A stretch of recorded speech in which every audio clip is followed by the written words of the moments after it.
Hey, it's Drew Neiser with another Tuesday tip. This was an interesting huddle because we went from BDR, SDR to customer marketing. We're going to focus for the moment on customer marketing, although if anybody wants to have a tip on BDR, SDR, that's okay too. All right. First up, Peter Finter, CyberGRX. What is your tip related to customer marketing? Well, Drew, I think every customer wants to be treated as an individual. So take the time to understand their motivations and segment your user base accordingly. Then you can figure out how to reward the advocacy behaviors you want from them and help them connect with others like themselves. All right. So we're going to treat them like individuals. Takes a lot of time, takes a lot of upfront effort, but the payout will be, in theory, advocacy. Okay, Marca, Armstrong, Passport. What is your tip? So know who your advocates are and double down on them and make sure that you're paying attention to what their wants and needs are. And then you can leverage that across the rest of your customer base. So how do you identify these advocates? I mean, do they raising their hand or do you have a point system? So work with whether it's your client success team or your sales team, whoever it is that's responsible for your existing book of business, and know who your top 25 clients are. Work down that list and understand where they are in their life cycle with your company.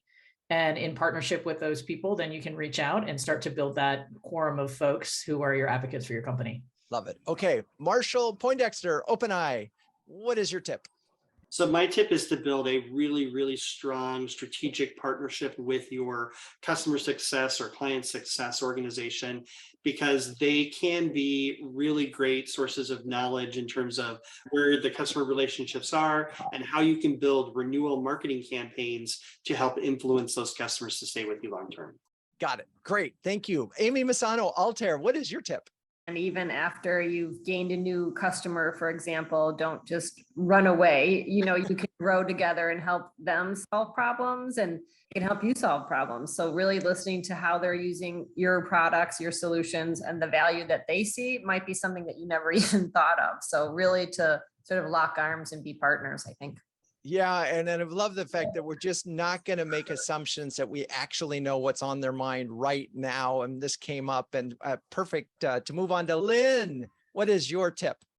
That onboarding is really key to creating that long-term advocate relationship. So make sure that you have your arms around what is that initial touch when they first start using your product or your service, and ensuring that that is a great setup for a long-term relationship, because that first impression will likely be the impression that sticks with them over time.